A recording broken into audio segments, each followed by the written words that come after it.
আল্লাহ পাককে জিজ্ঞেস করলাম, রব্বুল আলামিন আমি নিজেকে কেমনে সংশোধন করব, নিজেকে সংশোধন করার মাধ্যম কি? আল্লাহ পাক রব্বুল আলামিন বলেন, বান্দা তোমার মাথার তালু থেকে পায়ের তালু পর্যন্ত গোটা শরীরের মধ্যে 3টা গুরুত্বপূর্ণ অঙ্গ আছে। এই 3টা অঙ্গকে যদি তুমি সংশোধন করতে পারো তাহলে তুমি কমপ্লিট সংশোধন হইয়া যাইবা, তুমি জান্নাতুল ফেরদাউসের উপযুক্ত আর যোগ্য হইয়া যাইবা। রব্বুল আলামিনকে জিজ্ঞেস করলাম, মাওলা ওই 3টা গুরুত্বপূর্ণ অঙ্গ কি কি? আল্লাহ পাক বলেন, 1 নম্বর গুরুত্বপূর্ণ হলো তোমার বাকশক্তির মেশিন, তোমার কথা বলার মেশিন, তোমার জিহ্বা। জিহ্বা তোমার কথা বলার মেশিন, এটাকে সংশোধন করতে হবে। ওয়াল্লাযীনা হুম আনিল লাগবি মুরিদুন। ও বান্দা, যে বাকশক্তির মেশিনটা তোমারে আমি দিছি, এই মেশিনটা অপাত্রে ব্যবহার করতে পারবে না, বেদরকারি কথা বলতে পারবে না, মিথ্যা কথা বলতে পারবে না, চগলখুরি করতে পারবে না, গীবত করতে পারবে না, কারো মিথ্যা বদনামি করতে পারবে না, কারো বিরুদ্ধে মিথ্যা সাক্ষী দিতে পারবে না। বাইয়ে বাইয়ে এই বাইরে একটা বলি, ওই বাইরে আর একটা বলি, ঝগড়া লাগাই দিতে পারবে না। স্বামীর কাছে একরকম কইলা, স্ত্রীর কাছে আর একরকম কইলা, স্বামী স্ত্রীর মধ্যে ঝগড়া লাগাই দিলা। এই সমস্ত কাজ বেদরকারি কথা, অনর্থক কথা, যেই কথার দ্বারা দুনিয়ারও লাভ নাই, আখেরাতেরও লাভ নাই, যেই কথার দ্বারা 10টা টাকাও পকেটে ঢুকে না, 10টার নেকিও আমল নামায় ওঠে না।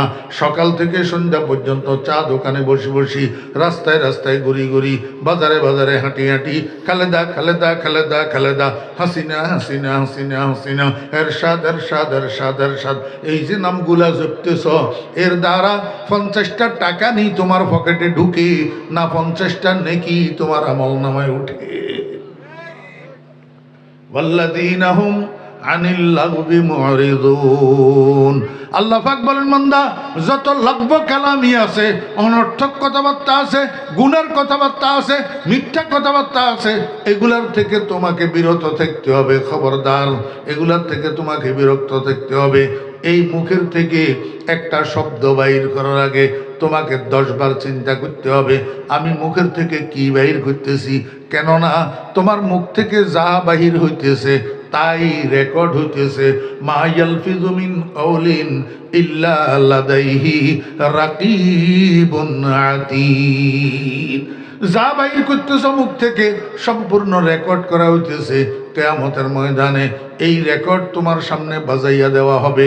তুমি নিজের কথা নিজে শুনি তুমি আফসোস করবা, হায় রে হায়, এই কথা আমি কখন বললাম, বলছি যে সত্য, কেন বললাম?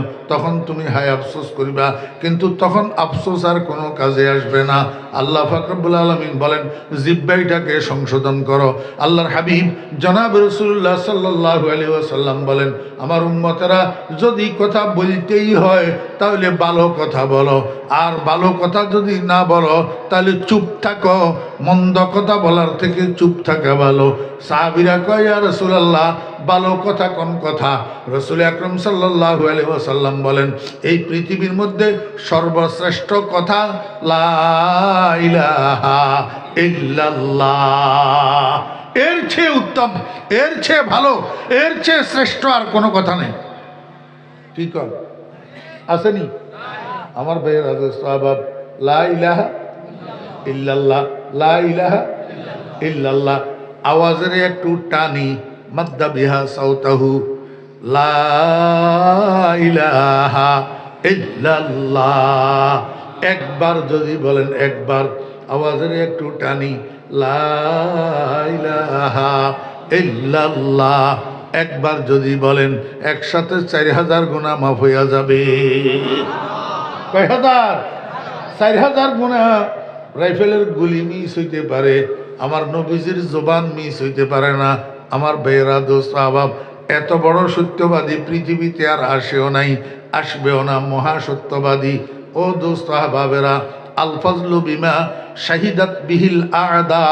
দুশ্মন যদি আপনার পক্ষে সাক্ষী দে তাহলে আপনি সত্যই সত্যবাদী, আপনি সত্যিই বাস্তববাদী। রাসূল আকরাম সাল্লাল্লাহু আলাইহি ওয়াসাল্লামকে আমানতদার লকব দিছিল মক্কার কাফেররা, আল আমিন। আল্লাহু আকবার। ও ভাইরা দোস্ত আহবাব, একবার পড়লে যদি 4000 গুনাহ মাফ হয়, 100 বার পড়লে কত হাজার? আমার বেয়েরা 100 বার পড়লে 4 লক্ষ গুনাহ মাফ হয়। সকালবেলায় 100 বার, সন্ধ্যাবেলায় 100 বার, দৈনিক 200 বার করি লা ইলাহা ইল্লাল্লাহ, লা ইলাহা ইল্লাল্লাহ, লা ইলাহা ইল্লাল্লাহু মুহাম্মাদুর রাসূলুল্লাহ। 10 থেকে 15 মিনিট সময় খরচ হবে। 24টা ঘন্টা, এক ঘন্টার মধ্যে 60টা মিনিট আল্লাহর দেওয়া খরচ হইতেছে। সকালে 10 মিনিট খরচ করেন, সন্ধ্যায় 10 মিনিট খরচ করেন। সকালে 100 বার পড়েন লা ইলাহা ইল্লাল্লাহ, সন্ধ্যায় 100 বার পড়েন লা ইলাহা ইল্লাল্লাহ। আল্লাহ সত্য, আল্লাহর রসুল সত্য, 8 লক্ষ গুনাহ আমল নামা থেকে মাফ হয়ে যাবে। কত গুনাহ? 8 লক্ষ গুনাহ। আল্লাহু আকবার। এর চেয়ে ভালো কথা আল্লাহ দুনিয়ার উপরে আর নাই। আমার ভাইরা, দোস্ত আহবাব, আল্লাহর হাবিব জনাব রাসূলুল্লাহ সাল্লাল্লাহু আলাইহি ওয়াসাল্লাম বলেন, কোনো মানুষ দুনিয়ার থেকে যাওয়ার সময় শেষ কথা তার মুখ থেকে যদি বাইর হয় লা ইলাহা ইল্লাল্লাহ, এই কথাটা মুখের থেকে বাইর হওয়ার পরে আর কোনো কথা তার মুখ থেকে বাইর হয় নাই, এই কথাটা শেষ কথা। আল্লাহর হাবিব বলেন, কিয়ামতের ময়দানে তার কোনো হিসাব নাই, নিকাশ নাই, বিনা হিসাবে সোজা বেহেশত।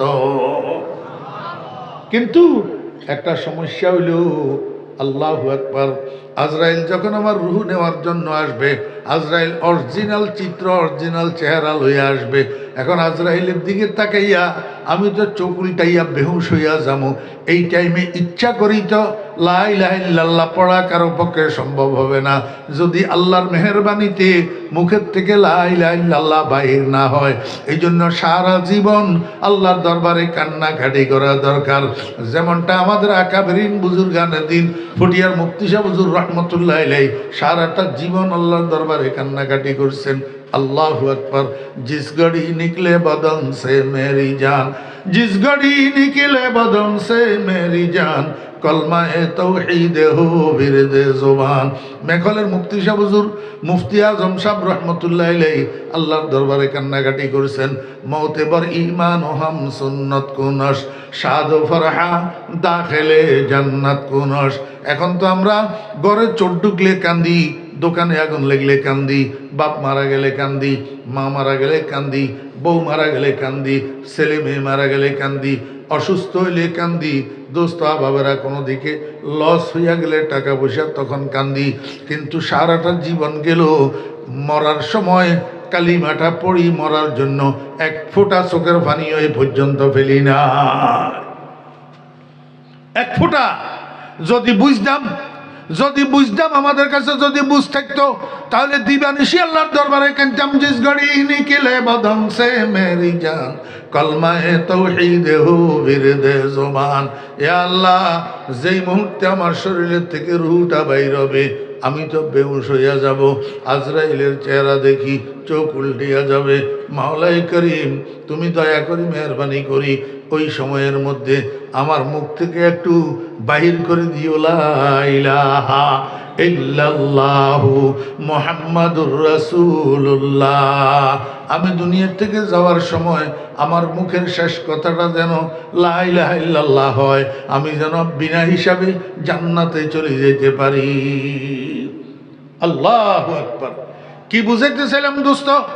আমাদের শরীরের মধ্যে 3টা অঙ্গ আছে। এই 3টা অঙ্গকে যদি সংশোধন করা যায়, একটা মানুষ পরিপূর্ণ সংশোধন হয়ে যায়।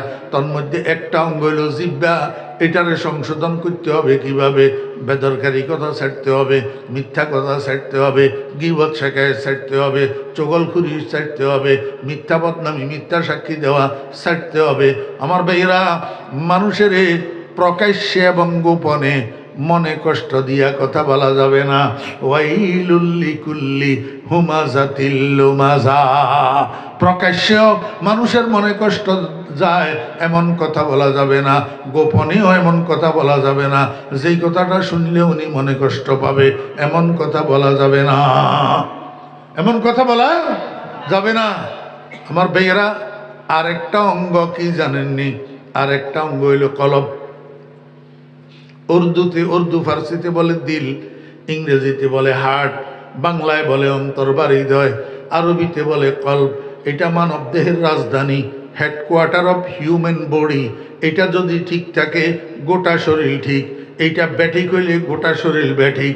আমার ভাইরা, মুসলমানের পোলা কতগুলা রাত্রের 3টা পর্যন্ত শুইয়া শুইয়া ফ্রি ফায়ার খেলি মজা পায়, কিন্তু ফরিদুদ্দিন আল মোবারকের ওয়াজ শুনি মজা পায় না। হ্যাঁ, আপনাদের এখান দিয়ে নাই ফ্রি ফায়ার? ফ্রি ফায়ার আসেনি? আল্লাহ মাফ করুক, নাউজুবিল্লাহ মিন জালিক, নাউজুবিল্লাহ, নাউজুবিল্লাহ। ফ্রি ফায়ারের নেশা মদের নেশার থেকে খারাপ, ফ্রি ফায়ারের নেশা জুয়ার নেশার থেকে খারাপ, ফ্রি ফায়ার ইয়াবার নেশার থেকে খারাপ। যেই ফুলারে ফ্রি ফায়ারের নেশা হচ্ছে, ফুলাইটার জীবন বরবাদ, জীবন বরবাদ। একটা ছেলে মদ খাইয়া বাপেরে বাই দেখতে পারে, কিন্তু বাপের বুকে গুলি ধরে না।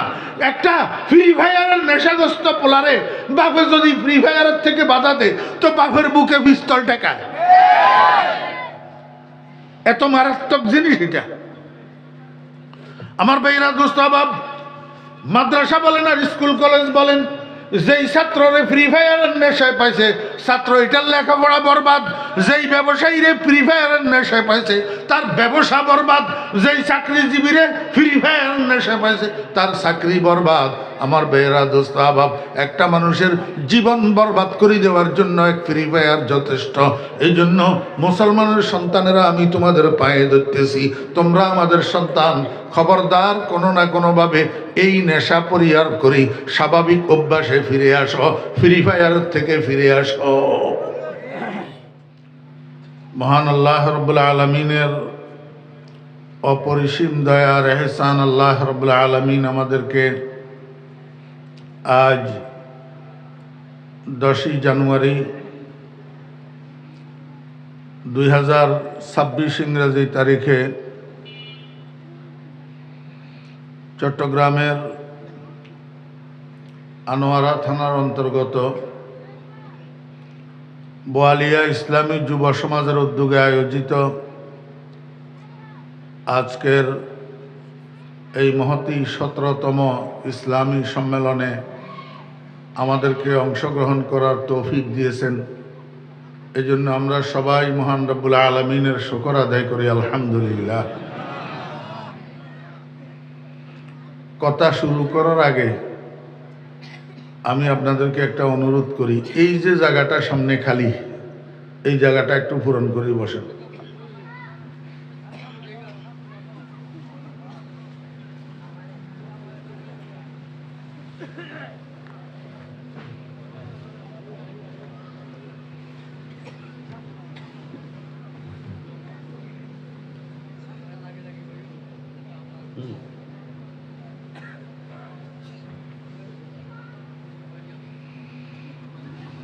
আগে আগে বসেন, সামনের খালি জায়গা পূরণ করে বসেন। প্রত্যেক জিনিসের একটা সুন্দর আছে, সুন্দর না হইলে কাজ সুন্দর হয় না, কথা সুন্দর হয় না।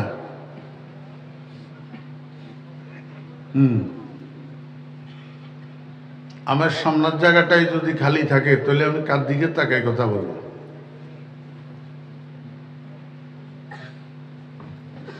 বরাবর সামনের খালি জায়গা পূরণ করে বসেন, অলসতা করবেন না। অলস মানুষের দুনিয়াও বরবাদ, আখিরাতও বরবাদ। সামনের খালি জায়গা পূরণ করেন দ্রুত।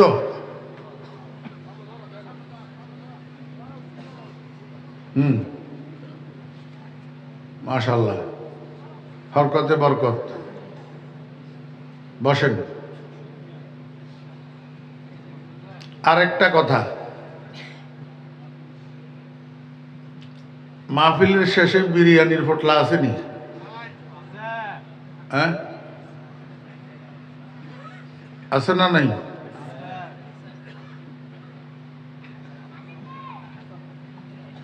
এই বিরিয়ানি খাওয়ার উদ্দেশ্যে কে কে বসছেন একটু হাত উঠেই দেখান তো। হ্যাঁ, না হলে পিচ্ছি ফুচ্ছি এগুলো এত রাত পর্যন্ত বসে থাকার তো কথা না।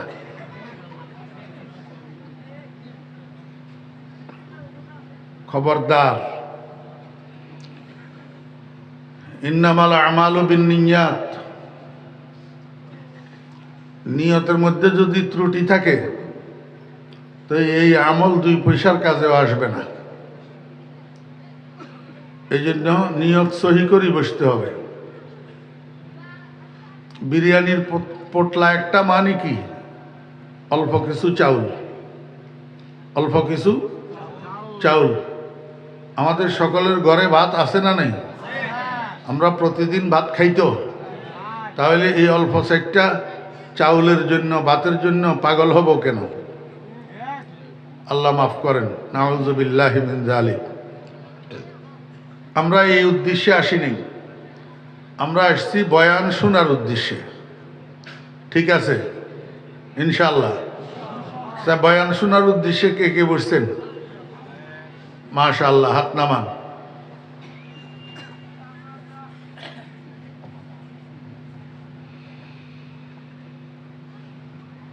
আমরা সবাই ইমানদার, আমরা সবাই বলেন আলহামদুলিল্লাহ। আমরা সবাই ইমানদার, কয় না?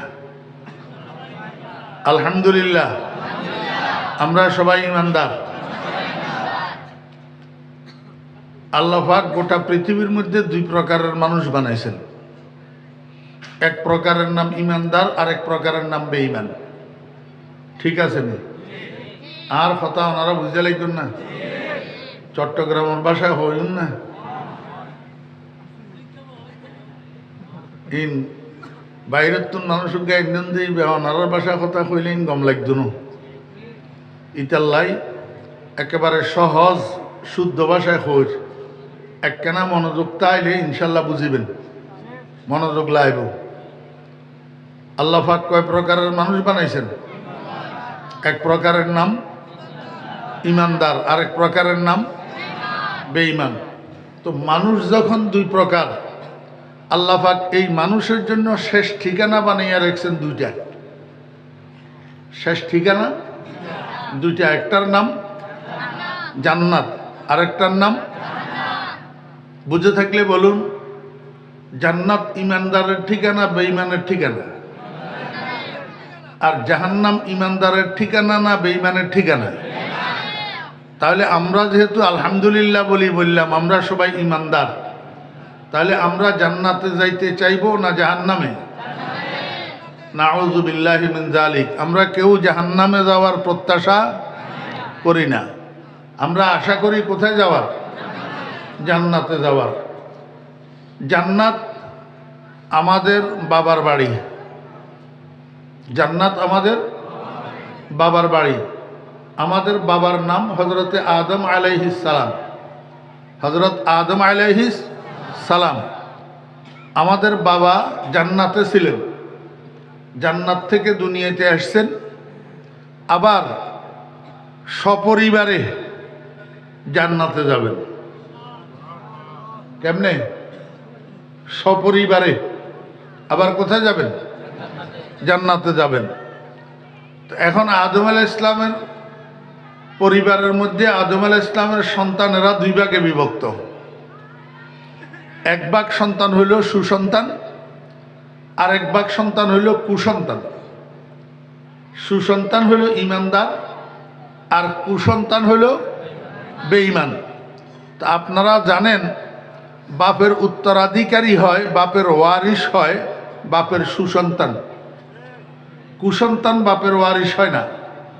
কুসন্তানের বাপ কোর্টে যাইয়া এফিডেভিট করে ত্যায্য পুত্র করে দে, সম্পত্তির থেকে বেদখল করে দে, ওয়ারিশ হওয়ার সুযোগ দেয় না। আল্লাহ পাক বলেন ইমানদাররাই কিয়ামতের ময়দানে সফল হবে। ইমানদাররা কিয়ামতের ময়দানে কি হবে? সফল হবে। কি পাইয়া সফল হবে? আল্লাহ পাক বলেন উলাইকা হুমুল ওয়ারিসুন, তারা তাদের বাপের বাড়ি ওয়ারিশ হবে, তাদের বাপের বাড়ির ওয়ারিশ হইয়া সফল হবে।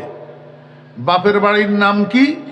আল্লাযিনা ইয়ারিসুনাল ফিরদাউস, তাদের বাপের বাড়ির নাম জান্নাতুল ফেরদাউস, জান্নাতুল ফেরদাউস। এই জান্নাতুল ফেরদাউসের ওয়ারিশ হবে। হুম ফিহা খালিদুন। দুনিয়াতে দেখেন একজনে বাড়ি একটা একজনের জন্য বরাদ্দ করলে আরেকজনে আসি সেটার থেকে উৎখাত করে দেয়। জি, একজনে বরাদ্দ দিলে আরেকজনে কি করে? উৎখাত করে দেয়। কিন্তু আল্লাহ পাক বলেন জান্নাতুল ফেরদাউসে যদি তুমি একবার ঢুকতে পারো, সেখান থেকে তোমারে উৎখাত করতে পারে এমন কোনো বাটপার আমার সৃষ্টির মধ্যে নাই। সেখানে বাটপারি মাস্তানি চলবে না। একবার যদি তুমি তোমার বাপের বাড়ি জান্নাতুল ফেরদাউসের ওয়ারিশ হইয়া সেখানে প্রবেশ করতে পারো, চিরস্থায়ী হায়াত, যেই হায়াতের শুরু আছে শেষ নাই, তুমি সেখানেই বসবাস করবা, সেখান থেকে কেউ তোমাকে উৎখাত করতে পারবে না। এই পর্যন্ত কথা বুঝছেন? তাহলে ঈমানদারগণ কি হবে? সফল হবে। কি পাইয়া? জান্নাতুল ফেরদাউসের ওয়ারিশ হইয়া। আল্লাহ পাক বলেন হে ঈমানদারগণ, বেশি খুশি হইও না। শুধু ঈমানদার হইলেই যে তুমি বাপের বাড়ির ওয়ারিশ হইয়া যাইবা এমনটা কিন্তু না। তুমি তোমার আব্বার সন্তান হওয়ার পরেও তোমার বাপের বাড়ির ওয়ারিশ হওয়ার জন্য, জান্নাতুল ফেরদাউসের ওয়ারিশ হওয়ার জন্য তোমার 3টা গুণ অর্জন করতে হবে। কয়টা গুণ মনে থাকবে? কালকে সকালে চায়ের দোকানে বসে বলতে পারবেন কয়টা গুণ অর্জন করতে হবে? 3টা গুণ। 1 নম্বর গুণের নাম তাআল্লুক মা আল্লাহ। 2 নম্বর গুণের নাম ইসলাহে নফস। 3 নম্বর গুণের নাম আদায়ে হকুকুল ইবাদ।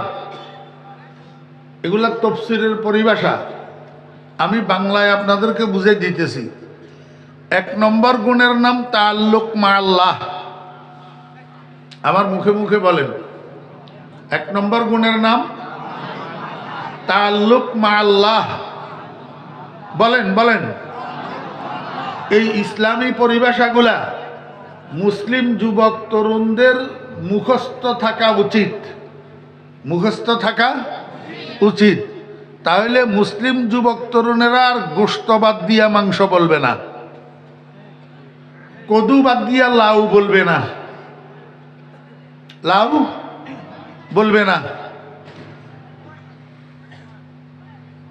আমাদের শত্রুরা ভুলেও আমাদের একটা শব্দ ব্যবহার করে না।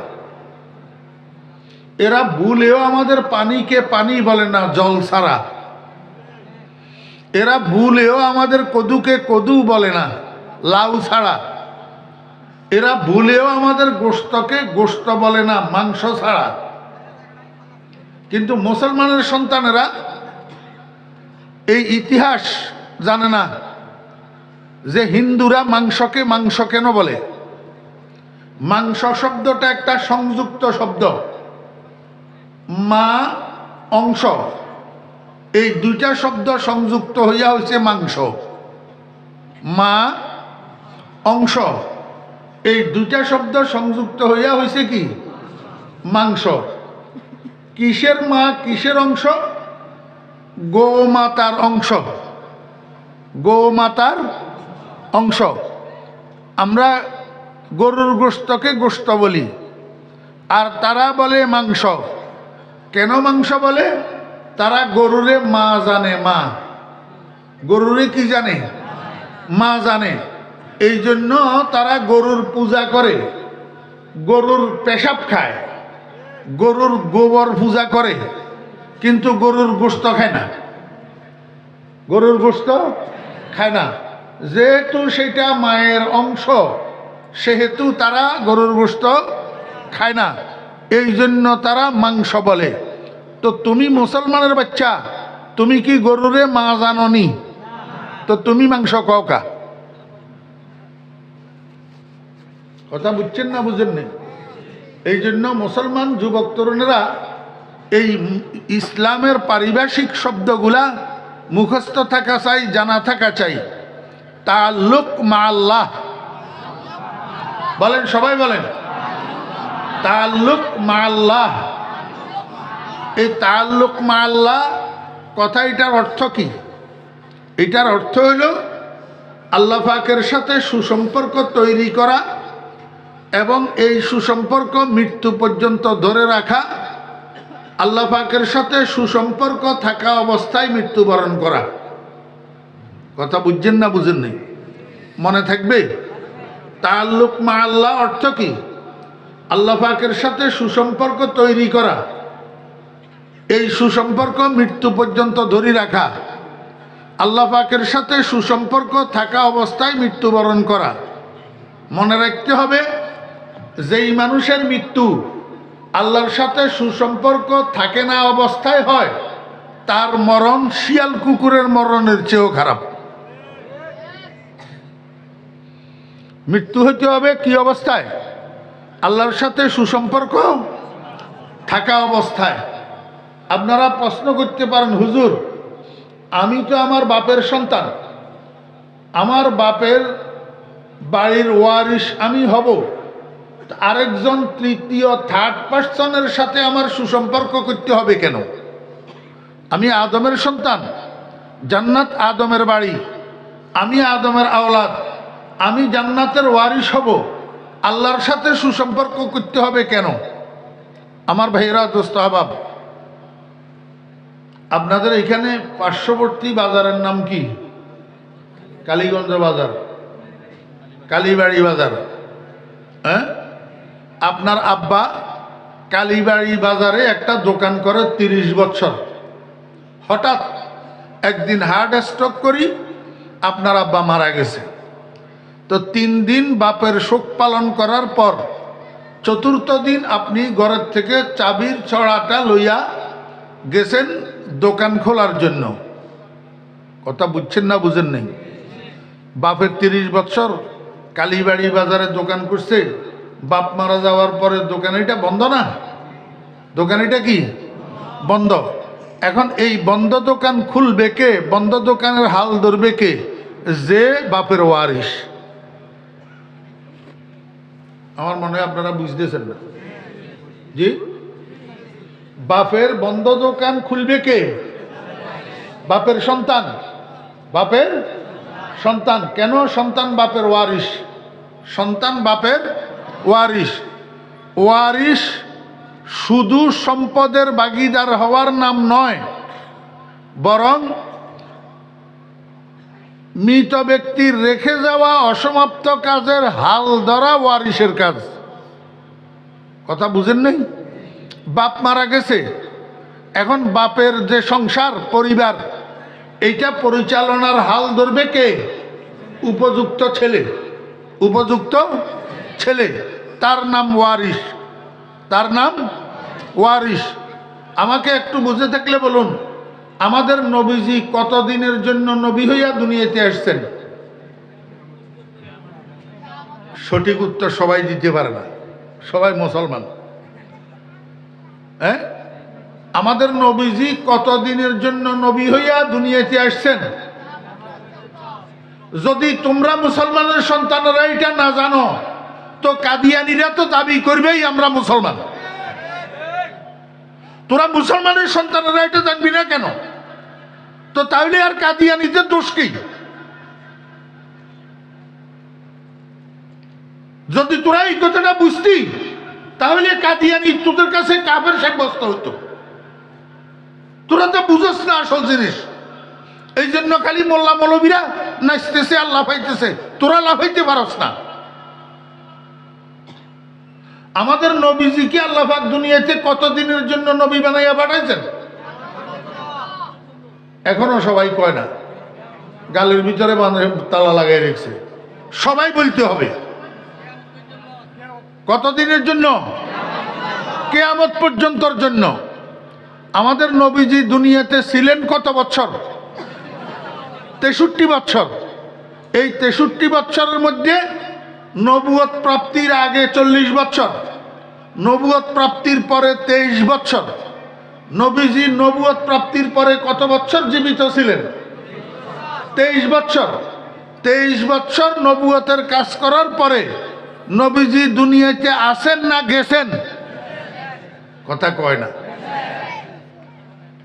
এতগুলা মানুষ একসাথে কথা কইলে অনেক বড় হয় না আওয়াজ? এটা অলস কতগুলা লই বসছি আমি মুর্গার মতন। কথা বলতে হবে। রাসূল আকরাম সাল্লাল্লাহু আলাইহি ওয়াসাল্লাম 23 বছর নবুয়তের কার্যক্রম পরিচালনা করার পর আসেন না গেছেন? কিন্তু নবীজিকে নবী বানাইয়া পাঠাইছেন কিয়ামত পর্যন্তর জন্য। এখন নবীজি তো 23 বছর নবুয়তের কার্যক্রম পরিচালনা করে দুনিয়াতে গেছেন। এখন নবীজি চলে যাওয়ার পর কিয়ামত পর্যন্ত নবীজির নবুয়তের কার্যক্রম চলবে না বন্ধ হবে? চলবে। কারা হাল ধরবে এই কাজের? ওয়ারিসেরা। কারা হাল ধরবে?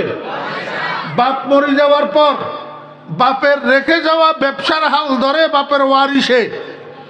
নবীজি দুনিয়ার থেকে যাওয়ার পর নবীজির রেখে যাওয়া নবুয়তের কাজের হাল ধরবে কিয়ামত পর্যন্ত নবীজির ওয়ারিসেরা।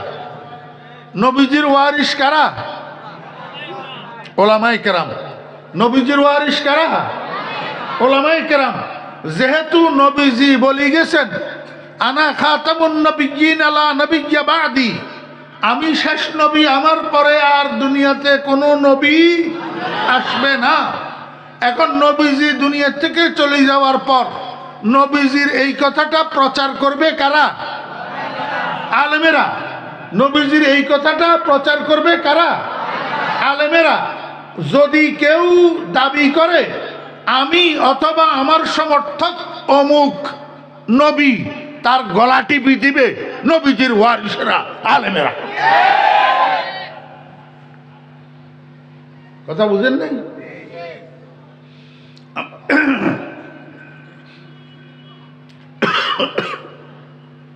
আমি আপনাদেরকে যেই কথাটা বুঝাইতেছিলাম,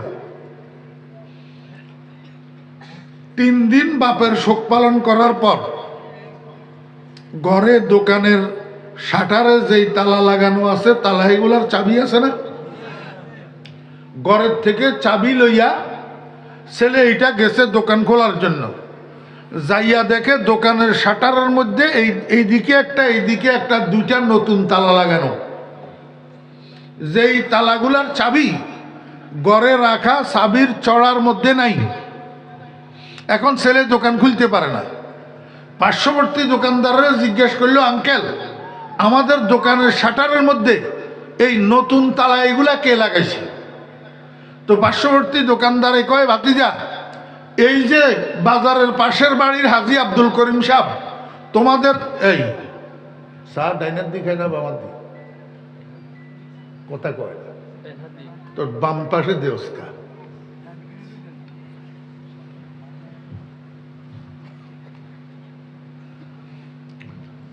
মনোযোগ আছে নি? কয় ভাতিজা এই বাজারের পাশে বাড়ি আছে যে এই বাড়ির হাজী আব্দুল করিম সাহেব তোমাদের দোকানে নতুন তালা লাগাইছে, ওনারা যাইয়া জিজ্ঞেস করো। তো পোলাইটা দৌড়াই গেছে হাজী সাহেবের কাছে, যাইয়া কয়, আঙ্কেল আমাদের দোকানের তালা লাগাইছে কে? কয় আমি লাগাইছি। কেন আপনি আমার আব্বার দোকানে তালা লাগাইলেন? আমার আব্বা এই দোকান 30 বছর পর্যন্ত করে।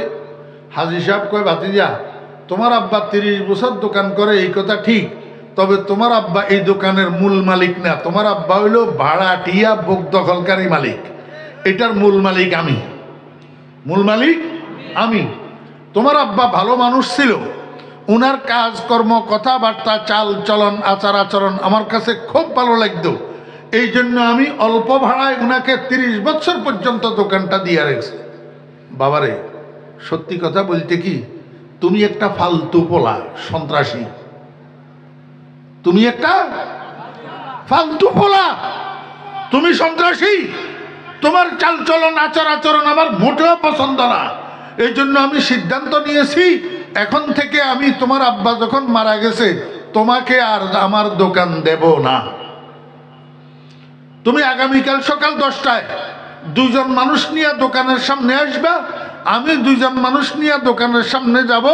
এই 4 জন মানুষের উপস্থিতিতে দোকানের মধ্যে তোমার কি কি মালামাল আছে এগুলা বাহির করি, দোকানটা আমারে খালি করি বুঝাই দিবা, আমি তোমার কাছে দোকান ভাড়া দেব না। কথা বুঝছেন না বুঝেন না? কি বুঝলেন?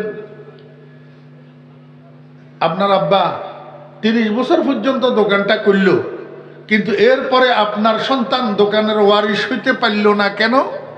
মূল মালিকের সাথে আপনার ছেলের সুসম্পর্ক নাই।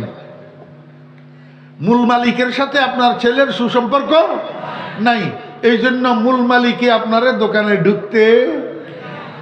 আল্লাহ পাক রব্বুল আলামিন কয়, দুনিয়ার মানুষ, হে দুনিয়ার ইমানদারগণ, তোমরা আদমের সন্তান, এই কথা ঠিক। সেই হিসাবে তোমরা জান্নাতের উত্তরসূরি, জান্নাতের ওয়ারিস, এই কথা ঠিক। কিন্তু আরেকটা কথা তোমাদের মনে রাখতে হবে, তোমার আব্বার বাড়ি জান্নাত, কিন্তু তোমার আব্বা জান্নাতের মূল মালিক না, বুক দখলকারী মালিক।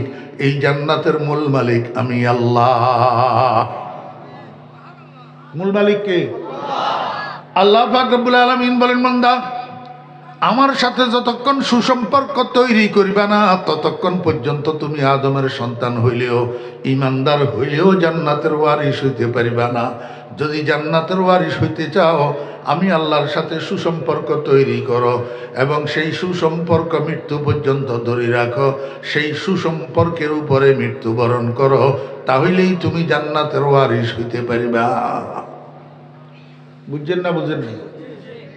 এই পর্যন্ত কথা বুঝছেন? তাহলে শুধু ইমানদার হইলেই, শুধু আদমের সন্তান হইলেই জান্নাতুল ফেরদাউসের ওয়ারিশ হওয়া যাবে না? তাআল্লুক মা আল্লাহ পয়দা করতে হবে। তাআল্লুক মা আল্লাহ পয়দা করতে হবে, আল্লাহর সাথে সুসম্পর্ক তৈরি করতে হবে। যেহেতু জান্নাতুল ফেরদাউসের মূল মালিক আল্লাহ, মূল মালিক রব্বুল আলামিনকে জিজ্ঞেস করলাম, মাওলাই করিম, তাহলে আপনার সাথে সুসম্পর্ক কিভাবে করব? আপনার সাথে সুসম্পর্ক করার মাধ্যম কি হবে? কেমনে করব? আমাদেরকে একটু বলুন না। আল্লাহ পাক রব্বুল আলামিন কয়, বান্দা, আমার সাথে সুসম্পর্ক করার মাধ্যম হইল 5 ওয়াক্ত নামাজ। কথা কয় না? আল্লাহ পাকের সাথে সুসম্পর্ক তৈরি করার মাধ্যম কি? 5 ওয়াক্ত নামাজ। তাহলে এবারে আপনারাই একটু বলেন না, এই বেনামাজি যদি মারা যায়, আল্লাহর সাথে সুসম্পর্ক অবস্থায় মারা যাইতেছে? হ্যাঁ, আল্লাহু আকবার। বেনামাজির সাথে আল্লাহর সাথে সুসম্পর্ক আছে? নাই। কারণ আল্লাহর সাথে সুসম্পর্ক তৈরি করার মাধ্যম কি? আমার ভাইয়েরা, দোস্ত আহবাব, মরার কোনো টাইম টেবিল আছে না। গত 3-4 দিন আগে আমার গ্রামে একটা ছেলে মারা গেছে, বয়স খুব বেশি হইলে 37-38 হবে। পিকআপ চালাইতো, পিকআপের ড্রাইভার। হঠাৎ করে স্ট্রোক করে মারা গেছে। বাপ কিন্তু এখনো জিন্দা, বাপ এখনো জিন্দা। তাহলে বাপের হাতের উপরে সন্তান চলে গেল, সিরিয়াল ঠিক আছে না? Serial break, serial break. এই জন্য ও যুবকেরা, তরুণেরা, ও তরুণেরা, যুবকেরা, কোনো গ্যারান্টি নাই যে তুমি তোমার আব্বার সমান বয়স পাইবা, তুমি তোমার দাদার সমান বয়স পাইবা, তুমি চুল দাড়ি সাদা করেই মরবা, এটার কোনো গ্যারান্টি নাই। অতএব কারণে যদি আল্লাহর সাথে সুসম্পর্ক তৈরি করি, আল্লাহর সাথে সুসম্পর্কের উপরে মরতে হয়, তাহলে নামাজ ধর, নামাজ ধর। নামাজ না ধরি কোনো উপায় নাই। আল্লাহর সাথে সুসম্পর্ক তৈরি করার মাধ্যম কি? নামাজ। এখন একটা প্রশ্ন, যে কিছু কিছু মানুষের নামাজ পড়ে, কিন্তু সকাল থেকে সন্ধ্যা পর্যন্ত সারা মিথ্যা কথা কয়। সারা কি কয়? সারা মিথ্যা কথা কয়।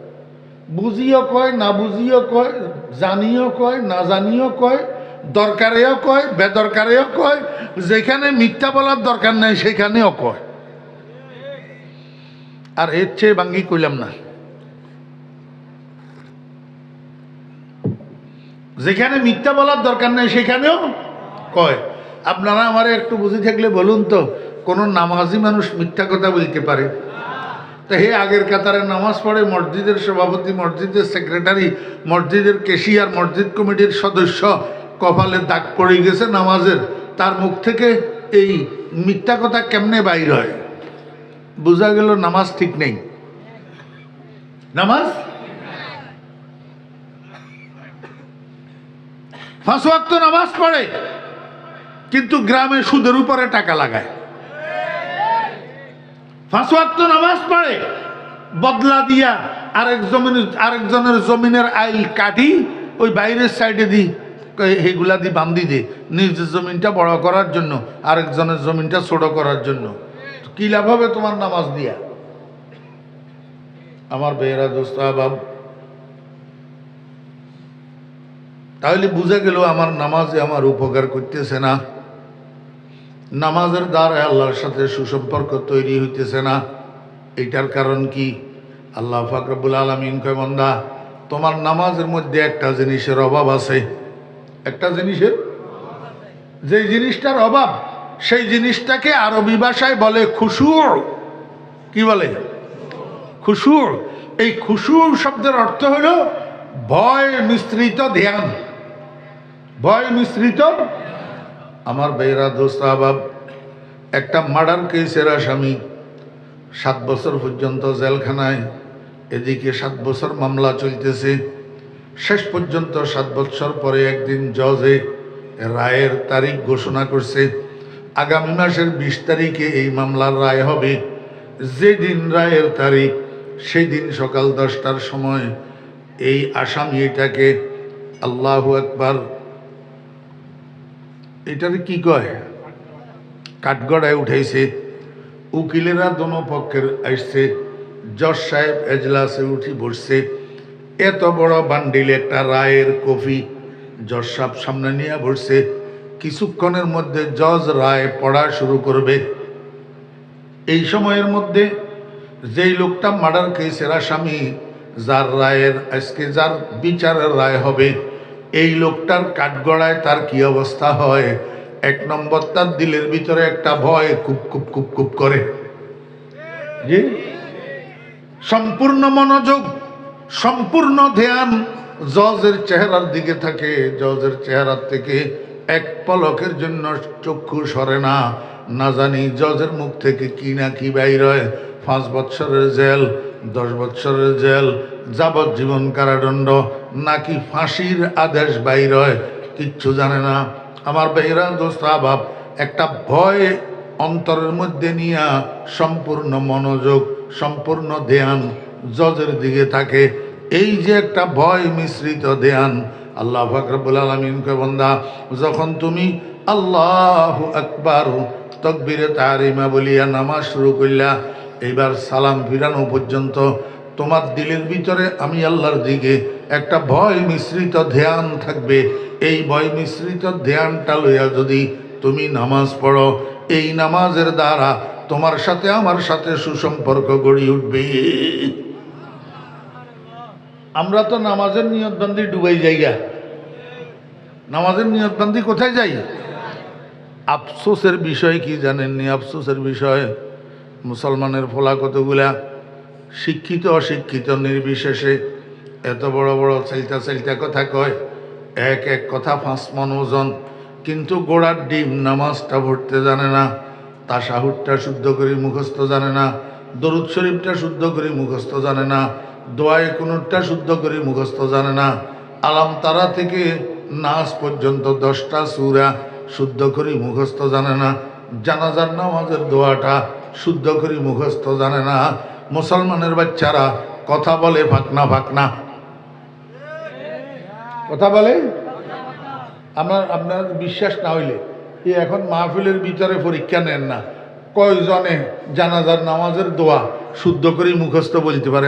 আমি কান কাটি ফেলবো। তাহলে কয়জনে পারে? 100 জনের ভিতরে যদি 10 জনে পারে, আল্লাহু আকবার। নামাজের নিয়তবন্দি শুধু লেফট রাইট করতেছে যে এইটাই সার, আর কিছু নেই। লেফট রাইট করার নাম নামাজ নেই। হ্যাঁ, তো এই নামাজে আল্লাহ পাকের সাথে সুসম্পর্ক গড়ে উঠবে। আল্লাহ পাক রব্বুল আলামিন বলেন, আল্লাযীনা হুম ফি সালাতিহিম খাশিউন, ওই সমস্ত মানুষ যারা অন্তরে খুশু লইয়া আমার জন্য নামাজ পড়ে, তাদের সাথে আমার সুসম্পর্ক তৈরি হয়। সুসম্পর্ক মনোযোগ সহকারে ধ্যানের সাথে একাগ্রতার সাথে আল্লাহু আকবার 5 ওয়াক্ত নামাজ পড়েন। 5 ওয়াক্ত নামাজ আমাদের সাথে আমাদের এক সাথী ছিল, হে 2 মিনিটে 10 রাকাত পড়তো নামাজ। 2 মিনিটে। আমি একদিন জিজ্ঞেস করলাম, আরে হাসান মিয়া, আমরা 4 রাকাত পড়তে লাগে 5 মিনিট, তুই 2 রাকাত কেমনে 10 রাকাত 2 মিনিটে কেমনে 10 রাকাত পড়স? হে আমারে কয়, তোদের মেশিন এটা বাংলা মেশিন, ভালো করে চলে না, আমারটা জাপানি মেশিন, করকরাই কাটে। আমাদের সমাজে ফলা কতগুলো আছে জাপানি মেশিনওয়ালা, করকরাই কাটে, এমনি খালি উঠে আর বসে, খালি উঠে আর বসে। এগুলা নামাজ না ধোঁকাবাজি? আল্লাহ, এই নামাজে আল্লাহর সাথে সুসম্পর্ক হবে? আল্লাহ পাক রব্বুল আলামিন বলেন, বান্দা খুশুওয়ালা নামাজ হইতে হবে, খুশুওয়ালা নামাজ। যেই নামাজের মধ্যে আমি আল্লাহর দিকে তোমার দিলের ধ্যান থাকবে এবং তোমার দিলের মধ্যে আমি আল্লাহর ভয় থাকবে। এই ভয়ওয়ালা ধ্যান লইয়া যদি তুমি নামাজ পড়ো, দেখবা আস্তে আস্তে তোমার সাথে আমার সুসম্পর্ক তৈরি হবে। মানুষের সাথে আল্লাহর সাথে যখন সুসম্পর্ক তৈরি হয়, এই মানুষটাকে অন্যরা বলে আল্লাহওয়ালা। কি কয়? আল্লাহওয়ালা। মানুষের সাথে আল্লাহর সাথে যখন সুসম্পর্ক তৈরি হয়, এই মানুষটাকে দুনিয়ার মানুষ বলে আল্লাহওয়ালা। আমার ভাইয়েরা, দোস্তা, বাবেরা, মানুষ যখন আল্লাহওয়ালা হয়, তখন এই মানুষ এটার ব্যাপারে আল্লাহ পাক যেই কোনো সিদ্ধান্ত নেওয়ার আগে মানুষ এটার জিজ্ঞেস করে, বান্দা তোমার জন্য আমি এই সিদ্ধান্ত নিতেছি, বলো তুমি রাজি আছো কিনা? खुदी को कर बुलंद इतना कि हर तकदीर से पहले, खुदी को कर बुलंद इतना कि हर तकदीर से पहले खुदा खुद बंदे से पूछे बता तेरा रजा क्या है। अल्लाह আকবার। আল্লাহ পাক আমাদেরকে খুশুওয়ালা নামাজের মাধ্যমে আল্লাহ পাকের সাথে সুসম্পর্ক তৈরি করার তৌফিক দান করেন। এখন প্রশ্ন হইল, এই সুসম্পর্কটা মৃত্যু পর্যন্ত ধরে রাখবো কেমনি? আল্লাহ পাককে আবার জিজ্ঞাসা করলাম, মাওলা ঠিক আছে, খুশুওয়ালা নামাজ দিয়া আপনার সাথে সুসম্পর্ক তৈরি করলাম, এখন এই সুসম্পর্ক মৃত্যু পর্যন্ত ধরে রাখার মাধ্যম কি? আল্লাহ কয়, বান্দা মৃত্যু পর্যন্ত সুসম্পর্ক এটা ধরে রাখার মাধ্যমও নামাজ। মৃত্যু পর্যন্ত সুসম্পর্ক ধরে রাখার মাধ্যমে কি? আল্লাহ পাক রব্বুল আলামিন একটু সামনে যাইয়া বলেন, ওয়াল্লাযীনা হুম আলা সালাওয়াতিহিম ইউহাফিজুন। ও বান্দা, যদি এই সুসম্পর্কটা মৃত্যু পর্যন্ত তুমি ধরে রাখতে চাও, তাহলে নামাজকে কন্টিনিউ করিবা। নামাজকে কি করবা? কন্টিনিউ করিবা। শুক্রবারে জুমার নামাজ যখন পড়বা, আসরের নামাজও পড়িবা, মাগরিবের নামাজও পড়িবা, এশার নামাজও পড়িবা, শনিবারেও পড়িবা, রবিবারেও পড়িবা, বৃহস্পতিবারেও পড়িবা, আবার শুক্রবারেও পড়িবা। তুমি সারা সপ্তাহ নামাজ পড়লা না, শুধু শুক্রবার দিন জুমার নামাজ পড়লা, এতে সুসম্পর্ক মৃত্যু পর্যন্ত থাকবে না। ফজর পড়লা, জোহর পড়লা না, জোহর পড়লা, আসর পড়লা না, মাগরিব পড়লা, এশা পড়লা না, এতে করি আল্লাহ পাকের সাথে সুসম্পর্ক অবস্থায় তোমার মৃত্যু হবে না। কারণ তুমি ফজরের নামাজ পড়লা, এই ফজরের নামাজের দ্বারা আল্লাহর সাথে সুসম্পর্ক তৈরি হইল, এই সুসম্পর্কটা জোহর পর্যন্ত রইল। এবার জোহরের নামাজ যে পড়লা না, তাহলে সুসম্পর্ক কাটাপ হইয়া গেল।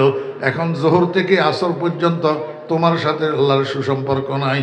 মাগরিবের নামাজ পড়লা, আল্লাহর সাথে সুসম্পর্ক হইল, এশা পর্যন্ত এটা রইল।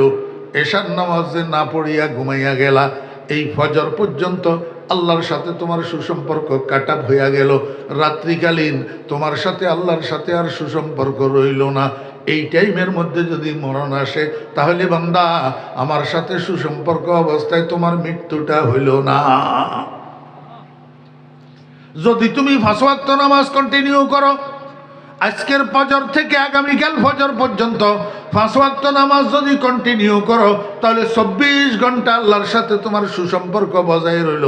এই 24 ঘন্টার যেই কোনো মুহূর্তে তোমার মৃত্যু আসবে, আল্লাহ পাকের সাথে সুসম্পর্ক অবস্থায় মৃত্যু আসবে, তাহলে তোমার আর ভয় নাই।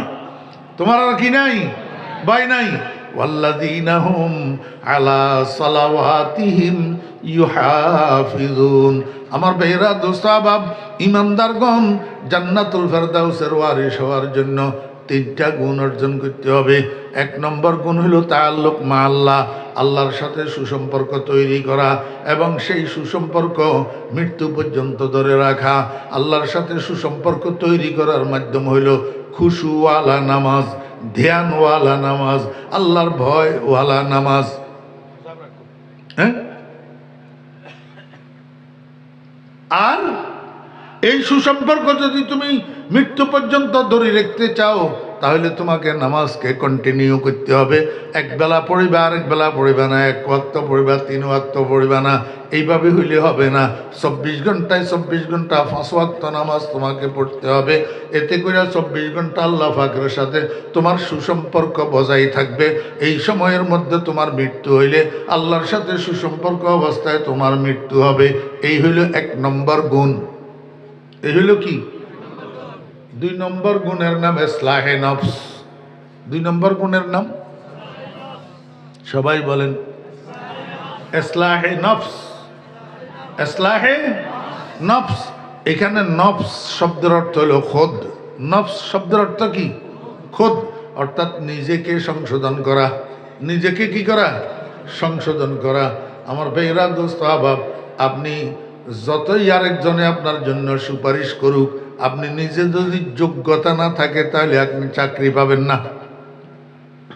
হ্যাঁ, আপনার মন্ত্রী আপনার জন্য সুপারিশ করলো, কিন্তু আপনার কাছে যদি যোগ্যতা না থাকে শুধু সুপারিশে আপনি চাকরি পাবেন?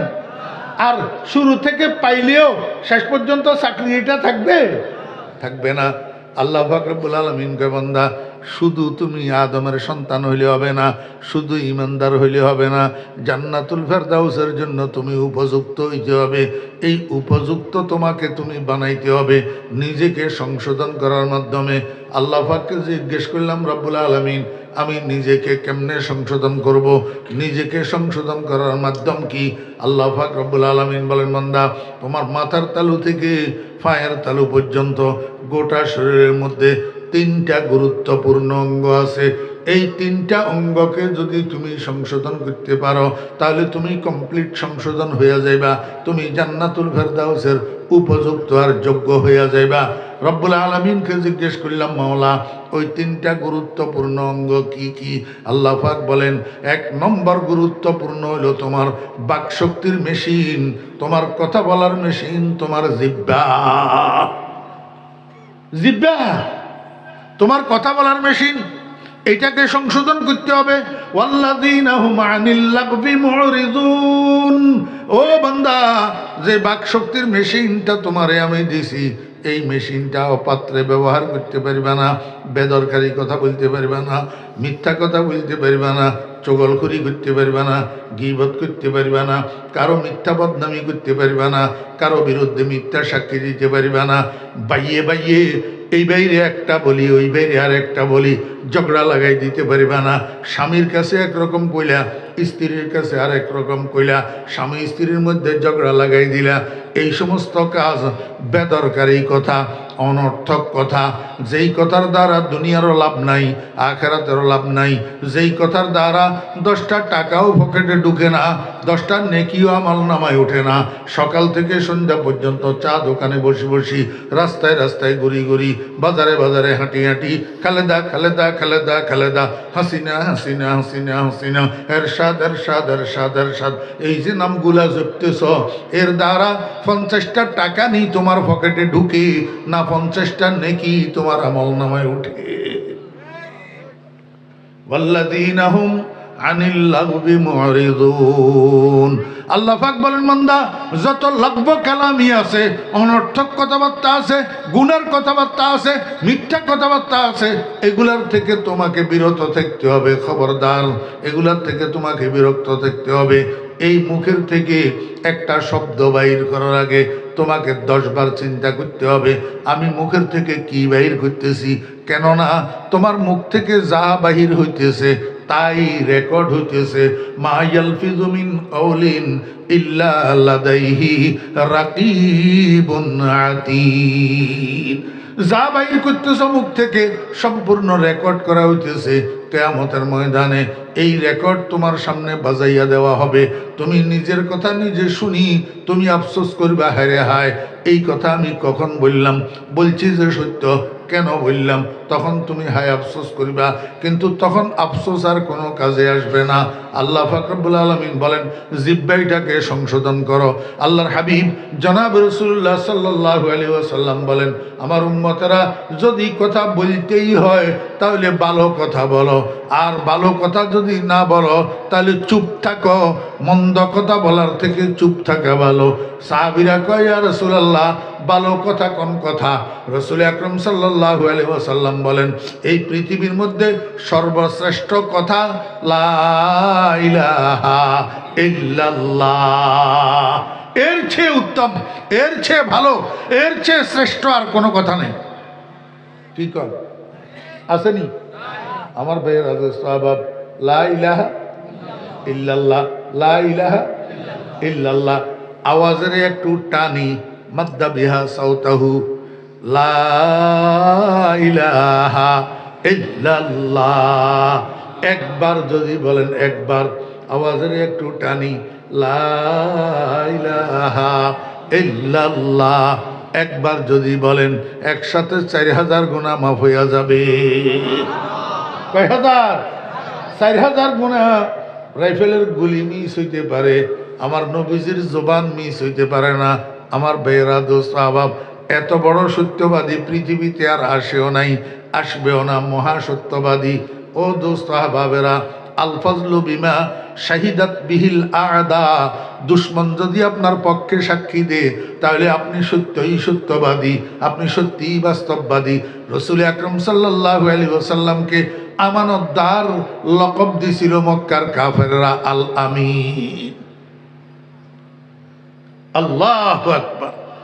ও ভাইরা দোস্তাবাব, একবার পড়লে যদি 4000 গুনাহ মাফ হয়, 100 বার পড়লে কত হাজার? আমার ভাইরা 100 বার পড়লে 4 লক্ষ গুনাহ মাফ হয়। সকালবেলায় 100 বার, সন্ধ্যাবেলায় 100 বার, দৈনিক 200 বার করি লা ইলাহা ইল্লাল্লাহ, লা ইলাহা ইল্লাল্লাহ, লা ইলাহা ইল্লাল্লাহু মুহাম্মাদুর রাসূলুল্লাহ।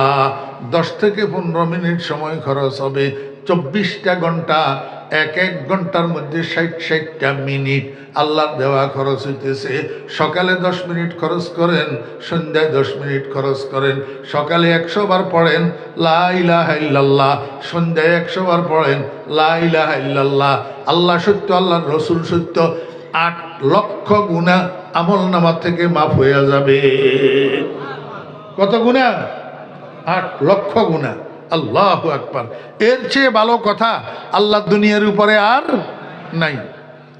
আমার ভাইরা দোস্ত আহবাব, আল্লাহর হাবিব জনাব রাসূলুল্লাহ সাল্লাল্লাহু আলাইহি ওয়াসাল্লাম বলেন, কোনো মানুষ দুনিয়ার থেকে যাওয়ার সময় শেষ কথা তার মুখ থেকে যদি বাইর হয় লা ইলাহা ইল্লাল্লাহ, এই কথাটা মুখের থেকে বাইর হওয়ার পরে আর কোনো কথা তার মুখ থেকে বাইর হয় নাই, এই কথাটা শেষ কথা।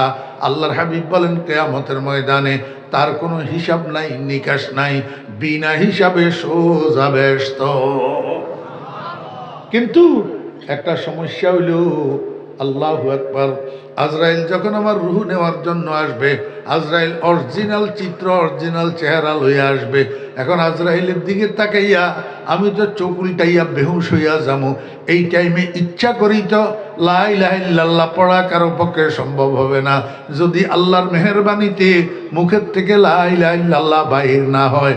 এই জন্য সারা জীবন আল্লাহর দরবারে কান্নাকাটি করা দরকার।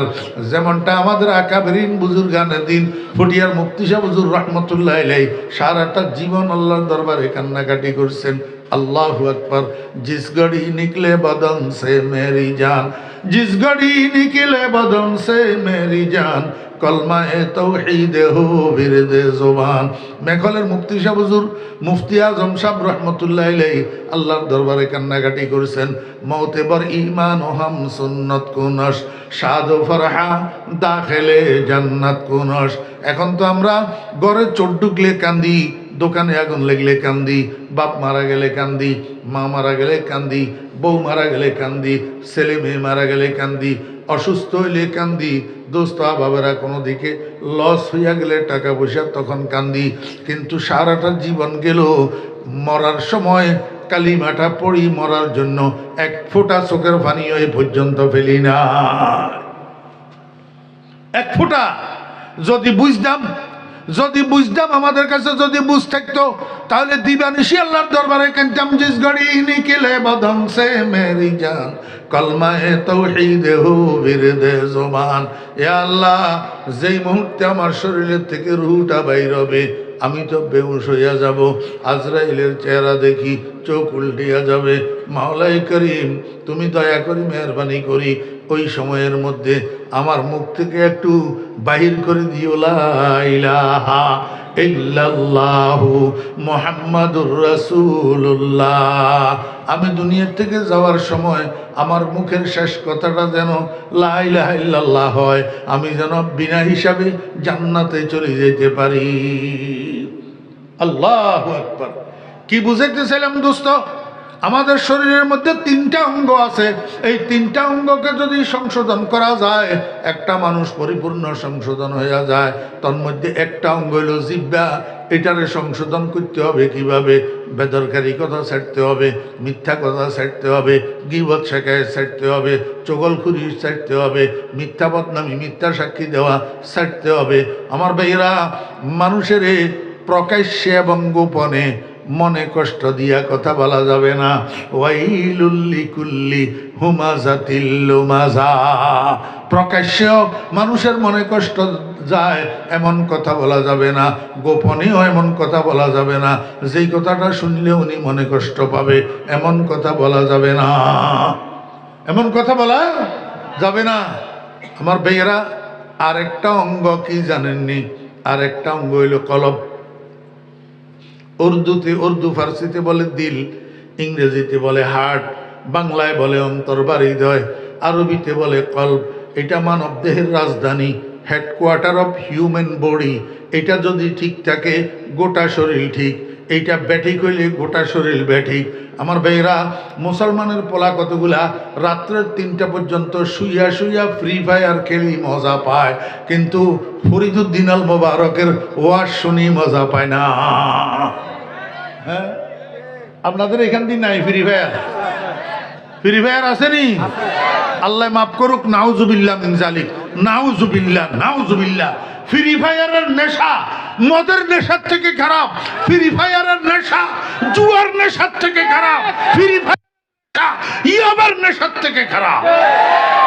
যেই ফুলারে ফ্রি ফায়ারের নেশা হচ্ছে, ফুলাইটার জীবন বরবাদ, জীবন বরবাদ। একটা ছেলে মদ খাইয়া বাপেরে বাই দেখতে পারে, কিন্তু বাপের বুকে গুলি ধরে না। একটা ফ্রি ফায়ারের নেশাগ্রস্ত পোলারে বাপে যদি ফ্রি ফায়ারের থেকে বাধা দেয়, তো বাপের বুকে পিস্তল টেকায়। এত মারাত্মক জিনিস এটা। আমার ভাইরা, দোস্ত বাব, মাদ্রাসা বলেন আর স্কুল কলেজ বলেন, যেই ছাত্ররে ফ্রি ফায়ারের নেশায় পাইছে, ছাত্র এটার লেখাপড়া বরবাদ। যেই ব্যবসায়ীরে ফ্রি ফায়ারের নেশায় পাইছে, তার ব্যবসা বরবাদ। যেই চাকরিজীবীরে ফ্রি ফায়ারের নেশায় পাইছে, তার চাকরি বরবাদ। আমার বেয়েরা, দোস্ত আবাব, একটা মানুষের জীবন বরবাদ করে দেওয়ার জন্য এক ফ্রি ফায়ার যথেষ্ট। এই জন্য মুসলমানের সন্তানেরা, আমি তোমাদের পায়ে ধরতেছি, তোমরা আমাদের সন্তান, খবরদার কোনো না কোনোভাবে এই নেশা পরিহার করি স্বাভাবিক অভ্যাসে ফিরে আসো, ফ্রি ফায়ার থেকে ফিরে আসো। এটা মুসলমানের সমাজকে বেকার করে দেওয়ার জন্য, মুসলমানের সমাজকে নিষ্কর্ম করে দেওয়ার জন্য ইহুদিদের চক্রান্ত।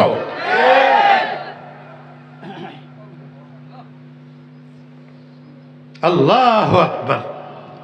আমার ভাইরা, দোস্ত আবাব, এই কলবটা ঠিক, চোখ ঠিক, কলব ঠিক, কান ঠিক, কলব ঠিক, মুখ ঠিক, কলব ঠিক, হাত ঠিক, কলব ঠিক, পাও ঠিক, কলব ঠিক নেই, কিচ্ছু ঠিক নেই। কলব ঠিক নেই, ব্রেন ঠিক নেই, কলব ঠিক নেই, ইমানের রুচি তার কাছে নাই, আমলের মজা তার কাছে নাই, কলব ঠিক না থাকলে। এই জন্য আল্লাহ পাক রব্বুল আলামিনকে বান্দা তোমার কলবের সংশোধন করো। ওয়াল্লাযীনা হুম লিযাকাতি ফাইলুন, তোমার কলবটাকে সংশোধন করো, কলবটাকে পবিত্র করো। আমি কোরআন হাদিস পুরাটা পর্যালোচনা করে দেখলাম, কলবকে সংশোধন করার মতো 4টা মেডিসিন পাইলাম, মৌলিকভাবে 4টা মেডিসিন। 1 নম্বর মেডিসিনের নাম তেলাওয়াতে কোরআন। তেলাওয়াতে, এখন তো বর্তমান সময়ে আম খাস নির্বিশেষে, স্কুলওয়ালা মাদ্রাসাওয়ালা নির্বিশেষে, আলেম আওয়াম নির্বিশেষে কোরআন তেলাওয়াত উঠি গেছে কইলে চলে। হক কথায় আহমদ বেজার, গরম ভাতে বিলে বেজার, কইলে মাই মারি খায়, না কইলে বাপে হারাম খায়। এখন আর মানুষ আগের মতো কোরআন তেলাওয়াত করে না, কোরআন তেলাওয়াত। অথচ মানুষের দিল ঠিক করার মেডিসিন হলো কোরআন তেলাওয়াত। দিল ঠিক করার কয় যে মানুষ একজনের সাথে একজনের ঝগড়া লাগলে কয় না তোর বেটা দিল ঠিক নেই, তোর বেটা কি নাই, দিল ঠিক নাই। এই দিল ঠিক করার মেডিসিন হলো কি? কোরআন তেলাওয়াত। আল্লাহর হাবিব জনাব রাসূলুল্লাহ সাল্লাল্লাহু আলাইহি ওয়াসাল্লাম বলেন, ইন্না হাযিহিল কুলুবা তাসদাউ কামা ইয়াসদাউল হাদিদু ইযা সাবাহুল মা। কিলা ওয়া মা জিলাউহা ইয়া রাসূলুল্লাহ? ক্বালা কাসরাতু যিকরিল মাউতি ওয়া তিলাওয়াতুল কুরআন ওয়া ফি রিওয়ায়াতিন ওয়া তিলাওয়াতিল কুরআন আও কামা ক্বালা নবিয়্যু আলাইহিস সালাতু ওয়াস সালাম। বলেন, কলবকে সংশোধন করার 1 নম্বর মেডিসিন কি? কোরআনে কারিমের তেলাওয়াত। কোরআনে কারিমের তেলাওয়াত। 2 নম্বর মেডিসিনের নাম জিক্রুল্লাহ। 2 নম্বর মেডিসিন কি? জিক্রুল্লাহ, আল্লাহর জিকির। ও ভাইরা দোস্ত আহবাব, কি দিয়ে আল্লাহর জিকির করবেন? 1 নম্বর তো খায়রুল আকওয়াল দিয়ে আল্লাহর জিকির করবেন। খায়রুল আকওয়াল লা ইলাহা ইল্লাল্লাহ, এটা দিয়ে আল্লাহ জিকির করবেন।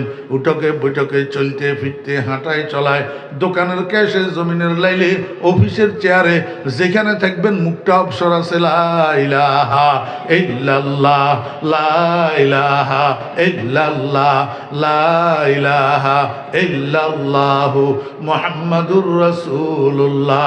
যত বেশি পড়বেন তত কলব পরিষ্কার হবে, যত বেশি পড়বেন তত কলবের সাফাই হবে, যত বেশি পড়বেন তত কলবের সংশোধন হবে, যত বেশি পড়বেন তত কলব রোগ মুক্ত হইয়া কলব পবিত্র হইতে থাকবে। 2 নম্বর জিকির ইসমে জাত। ইসমে, ইসমে আল্লাহ পাকের জাতের নাম। আল্লাহ পাকের জাতের নাম। আল্লাহ পাকের মোট 100টা নাম। আল্লাহ পাকের মোট কয়টা নাম? 100টা নাম। এর মধ্যে আল্লাহ পাকের জাতের নাম হইল আল্লাহ। আল্লাহ পাকের জাতি নাম কি? আরো 99টা নাম আছে, সেগুলা গুণবাচক নাম, সেগুলা সিফতি নাম। আল্লাহ পাকের একটা জাতি নাম আল্লাহ। আমার ভাইয়েরা দোস্ত আহবাব, ওয়া হাযা আল ইসমুল আযম, এটাই ইসমে আযম। এই নামটা উচ্চারণ করি আল্লাহর কাছে দুনিয়ার মানুষ যা চায় তাই আল্লাহ দান করে। এই জন্য আমাদের নবীজি আমাদেরকে দোয়া শিক্ষা দিয়েছেন, আল্লাহুম্মা ইন্নী আসআলুকা বিইসমিকাল আযম, আল্লাহ আল্লাহ আল্লাহ। এই দোয়াটা পাঠ করি। মানুষ যখন আল্লাহর কাছে কিছু চায় আল্লাহ পাক তাকে সেটা দেয়। মানুষ যখন আল্লাহর কাছে কোনো দোয়া করে আল্লাহ পাক তার দোয়া কবুল করে। আল্লাহ পাকের জাতি নাম উচ্চারণ করাটাই ইবাদত। কথা কয় না? আল্লাহ এবাদত হয়েছে। কি হয়েছে? এবাদত হয়েছে। এই আধা সেকেন্ড যে খরচ হইল, আধা সেকেন্ডের অর্ধেক সিকি সেকেন্ড যে খরচ হইল, আল্লাহ এই সময়টা আমল নামার মধ্যে এবাদত লেখা হয়েছে। কি লেখা হয়েছে? এবাদত। আল্লাহ শব্দ এটা উচ্চারণ করাই এবাদত। অতএব যদি লা ইলাহা ইল্লাল্লাহ লম্বা মনে হয় তাহলে ছোট জিকির করবেন, আল্লাহ পাকের ইসমে জাতের জিকির, আল্লাহ আল্লাহ আল্লাহ আল্লাহ আল্লাহ আল্লাহ আল্লাহ আল্লাহ আল্লাহ আল্লাহ আল্লাহ আল্লাহ আল্লাহ। যেখানে বসেন ডাইনে বামে কেউ নেই, নিরিবিলি নির্জনে যদি করতে পারেন আর 2 ফোঁটা চোখের পানি যদি বাইর হয়, আল্লাহর হাবিব ঘোষণা করেছেন কিয়ামতের ময়দানে 7 সূর্যের তাপের থেকে বাঁচাইয়া আল্লাহ পাক আরশের ছায়ার মধ্যে আপনারা জায়গা করে দিবে। আল্লাহ আল্লাহ, কেউ শুনানির দরকার নেই তো, কারোর শুনানির দরকার নাই। নিজে নিজে মনে মনে নিজে শুনেন মতো আওয়াজে আল্লাহ আল্লাহ আল্লাহ আল্লাহ আল্লাহ আল্লাহ আল্লাহ আল্লাহ আল্লাহ যতক্ষণ জুটবেন ততক্ষণ আমলনামায় ইবাদত লেখা হবে। কি লেখা হবে? ইবাদত লেখা হবে। আল্লাহু আকবার। সময় কম তো এই জন্য একটু সংক্ষেপে সংক্ষেপে বলে যেতেছি। তাহলে কলবকে সংশোধন করার 2 নম্বর মেডিসিন কি? আল্লাহ জিকির। আল্লাহর 1 নম্বর মেডিসিন কি? কোরআন তেলাওয়াত। 2 নম্বর মেডিসিন আল্লাহ জিকির। 3 নম্বর মেডিসিন কাসরাতু যিকরিল মাউত। কাসরাতু যিকরিল মাউত, বেশি বেশি মৃত্যুকে স্মরণ করা। বেশি বেশি মৃত্যুকে কি করা? স্মরণ করা। বেশি বেশি মৃত্যুকে কেমনে স্মরণ করবেন আমার ভাইয়েরা? দোস্ত আহবাব, 2টা পদ্ধতি। 1 নম্বর পদ্ধতি হলো যত কাজ করবেন সব কাজের শেষ কাজ মনে করি করবেন। এই যে আজকে মাহফিলের মধ্যে বসছেন, এই মাহফিলটা আপনার আমার জীবনের শেষ কাজ হইতে পারে। আপনি বয়ান শুনতেছেন না? বয়ান শুনতেছেন না? আপনি মনোযোগ এদিকে কেন গেল?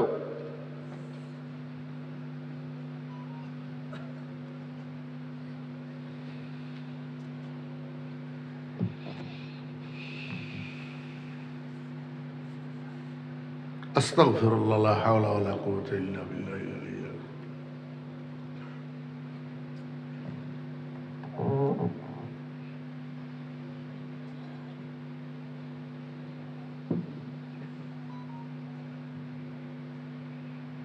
কি বলতেছিলাম?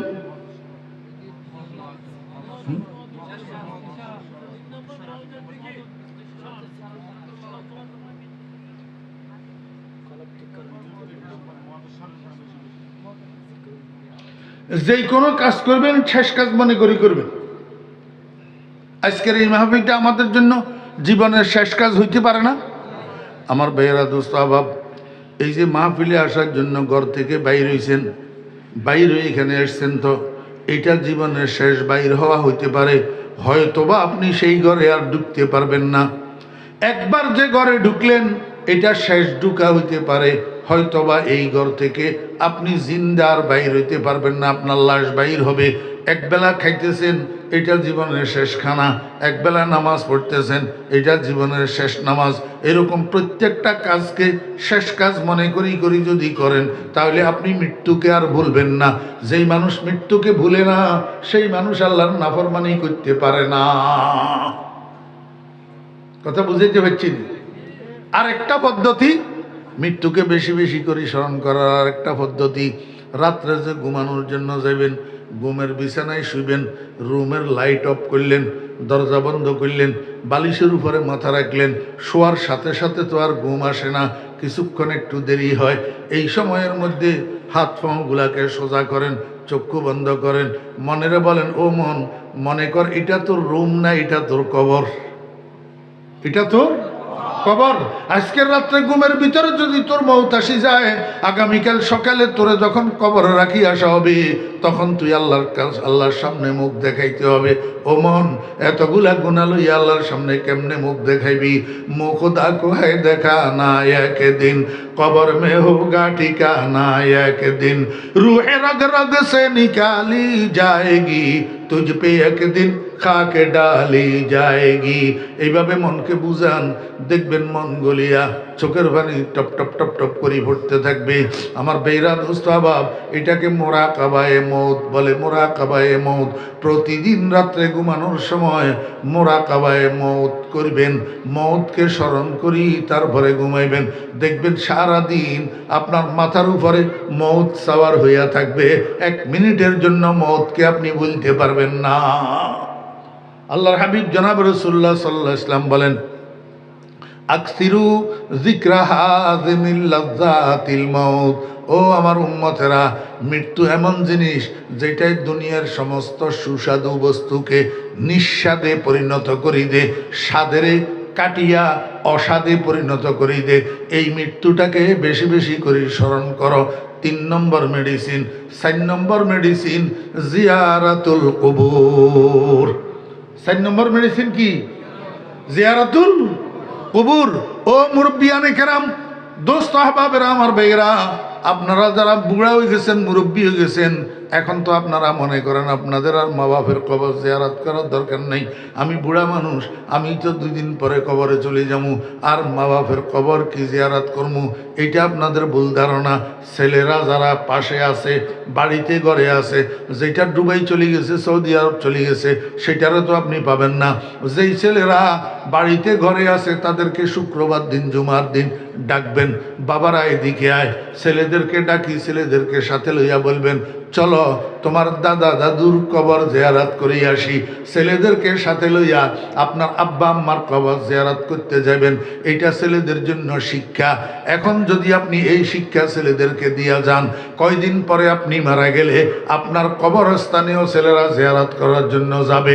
এখন যদি আপনি ছেলেদেরকে এটা শিক্ষা না দেন, আপনি মারা যাওয়ার পরে 2, 4, 5 বছর, 10 বছরেও একবার আপনার সন্তান আপনার কবরের কাছে যাবে না।